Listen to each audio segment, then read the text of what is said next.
ಕಾಲು ಹೊಡ್ಕೊಂಡ ನೋಡ್ತೀವಿ. ಅದೇ ತರ ಮಕ್ಕಳಲ್ಲೂ ಕೂಡ ಕಾಲು ಹೊಡ್ಕೊಳ್ಳೋದನ್ನ ನಾವು ನೋಡ್ತೀವಿ.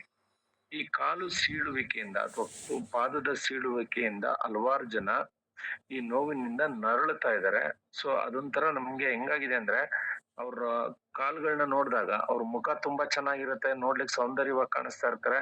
ಆದ್ರೆ ಅವ್ರ ಕಾಲೆಲ್ಲ ಒಂದ್ ಕಡೆ ಬಿರುಕು ಬಿಟ್ಟಿದೆ ಅಂದ್ರೆ ಆ ಸೌಂದರ್ಯಕ್ಕೆಲ್ಲ ಒಂದ್ ಕಡೆ ಕುಂಠಿತ ಆದಂಗೆ ಅಂದ್ರೆ ಆ ಮೆರುಗು ಸಿಗಲ್ಲ. ಹಾಗಾಗಿ ಎಷ್ಟೋ ಹೆಣ್ಮಕ್ಳುಗಳು ಅಥವಾ ಪುರುಷರಲ್ಲಿ ಅದು ಸರ್ವೇ ಸಾಮಾನ್ಯ, ಅವ್ರೇನು ಆತರ ಪಾದದ ಬಗ್ಗೆ ಜಾಸ್ತಿ ಕೇರ್ ಮಾಡಕ್ ಹೋಗಲ್ಲ. ಆದ್ರೆ ಹೆಣ್ಮಕ್ಳುಗಳು ಆ ಪಾದದ ಬಗ್ಗೆ ಕೇರ್ ಮಾಡ್ತಾ ಇರ್ತಾರೆ. ಎಷ್ಟೋ ಹೆಣ್ಮಕ್ಳುಗಳು ಮಾನಸಿಕ ಖಿನ್ನತೆಗೊಳಗಾಗಿರುವಂತ ಚಾನ್ಸಸ್ ಜಾಸ್ತಿ ಇರುತ್ತೆ. ಏನಕ್ಕೆ ಈ ಒಂದು ಪಾದ ಸೀಳುವಿಕೆ ಅಥವಾ ಪಾದದ ಒಡಕು ಉಂಟಾಗತ್ತೆ, ಯಾರಿಗ್ ಬರುತ್ತೆ, ಇದು ಯಾಕೆ ಬರುತ್ತೆ ಅನ್ನೋದನ್ನ ತಿಳ್ಕೊಬೇಕಂದ್ರೆ ನಿಮ್ ಪಾರ್ಟ್ನರ್ಸ್ ಗಳನ್ನ ಬೇಗ ಬೇಗ ಜಾಯಿನ್ ಮಾಡಿಸ್ಬಿಡಿ. ಸೊ ಮಧ್ಯ ಡಿಸ್ಟರ್ಬ್ ಮಾಡ್ಕೊಳಕ್ ಹೋಗ್ಬಿಡಿ.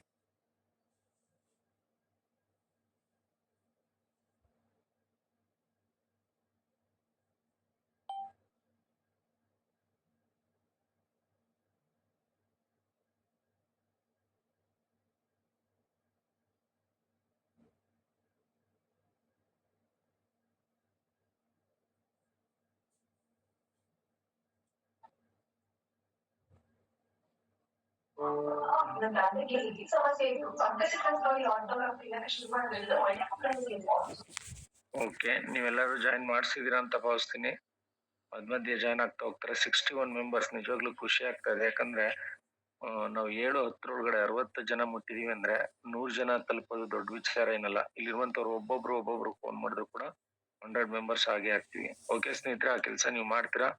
ಸೊ ನೀವು ಇನ್ನು ಮುಂದೆ ನೋಟ್ಬುಕ್ ಪೆನ್ ಅನ್ನ ಇಟ್ಕೊಂಡು ನೋಟ್ ಮಾಡ್ಕೊಳ್ಳಿ. ಸಾಧ್ಯವಾದ್ರೆ ರೆಕಾರ್ಡಿಂಗ್ ನ ಆನ್ ಮಾಡ್ಕೊಂಡು ಕೇಳಿಸ್ಕೊಳ್ಳಿ. ನಾನು ಆಲ್ರೆಡಿ ಹೇಳಿದೆ, ಪಾದ ಕ್ರ್ಯಾಕ್ ಆಗತ್ತೆ. ಯಾಕೆ ಕ್ರ್ಯಾಕ್ ಆಗುತ್ತೆ? ಸೊ ನೋಡಿ, ಒಡೆದ ಪಾದಗಳು, ಒಡೆದ ಇಮ್ಮಡಿಗಳು ಮತ್ತು ಬಿರುಕುಗಳು ಎಂದು ಕರೀತೀವಿ.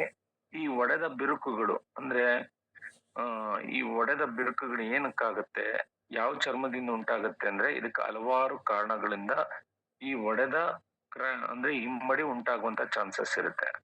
ಮೊದಲನೇದು ಡ್ರೈ ಸ್ಕಿನ್.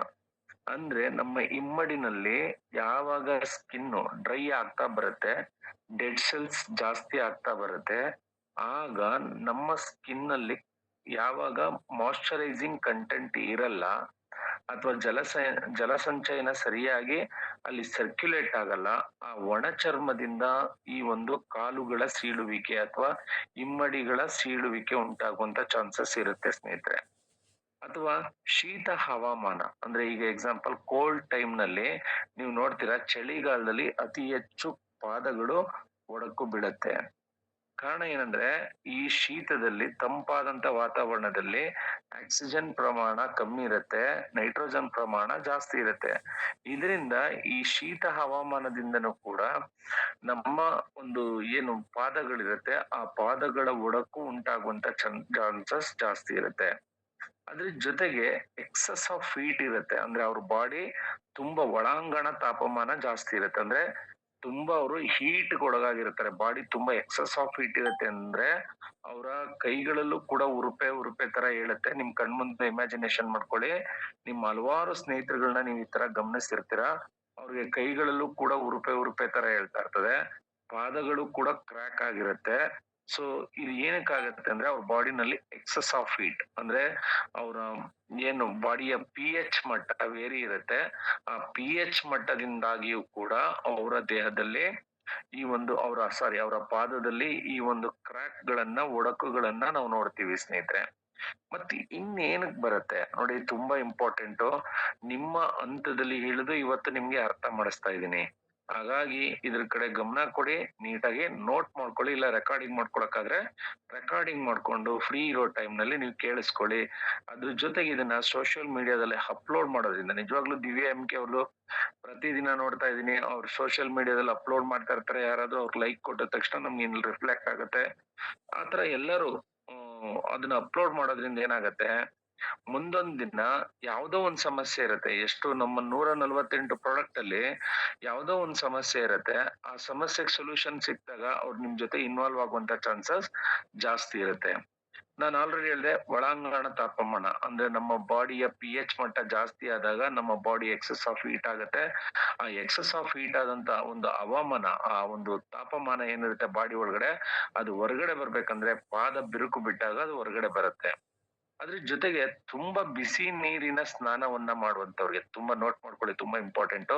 ಯಾರು ಅತಿ ಹೆಚ್ಚು ಬಿಸಿ ನೀರಿನ ಸ್ನಾನವನ್ನ ಮಾಡ್ತಾರೆ ಅಂದ್ರೆ ತೆರೆದ ಬೆನ್ನಿಗೆ ಡೈರೆಕ್ಟ್ ಆಗಿ ನಾವು ಬಿಸಿನೀರ್ನ ಅಪ್ಲೈ ಮಾಡೋದ್ರಿಂದ ಅದು ರಿಫ್ಲೆಕ್ಟ್ ಆಗೋದು ನಮ್ಮ ಸೈಂಟಿಫಿಕ್ ಆಗಿ ರಿಫ್ಲೆಕ್ಟ್ ಆಗೋದು ಎಲ್ಲಿ ಅಂದ್ರೆ ನಮ್ಮ ಪಾದದಲ್ಲಿ.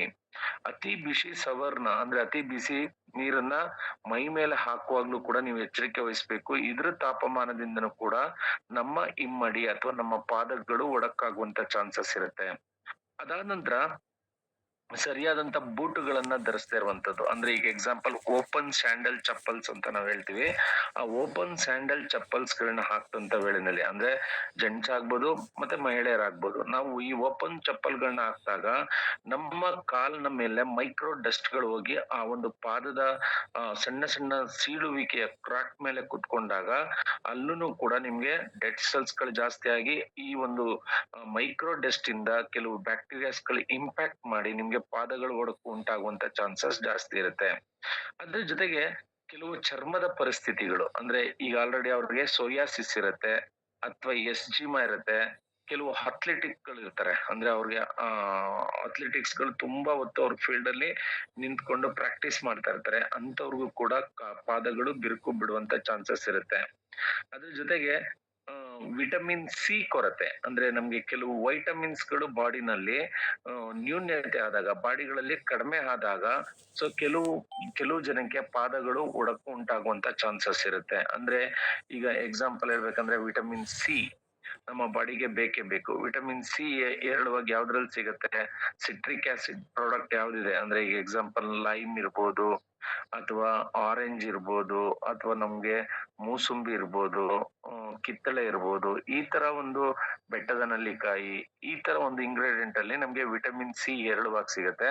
ಆ ವಿಟಮಿನ್ ಸಿ ನಮ್ಮ ಬಾಡಿಗೆ ಲಭ್ಯವಿಲ್ಲದೆ ಇದ್ದಾಗ್ಲೂ ಕೂಡ ನಮಗೆ ಈ ತರ ಕ್ರಾಕ್ ಗಳು ಉಂಟಾಗುವಂತ ಚಾನ್ಸಸ್ ಜಾಸ್ತಿ ಇರುತ್ತೆ. ಅದ್ರ ಜೊತೆಗೆ ವಿಟಮಿನ್ B3 ಅಂದ್ರೆ ನಿಯಾಸಿನ್ ಅಂತ ನಾವೇನ್ ಹೇಳ್ತೀವಿ, ವಿಟಮಿನ್ ಬಿ ತ್ರೀ ಕೊರತೆ ಇದ್ರೂ ಕೂಡ ನಿಮ್ಮ ಪಾದಗಳು ಒಡಕಾಗುವಂತದ್ದು, ನಿಮ್ಮ ಇಮ್ಮಡಿಗಳು ಒಡಕಾಗುವಂತ ಚಾನ್ಸಸ್ ಇರುತ್ತೆ.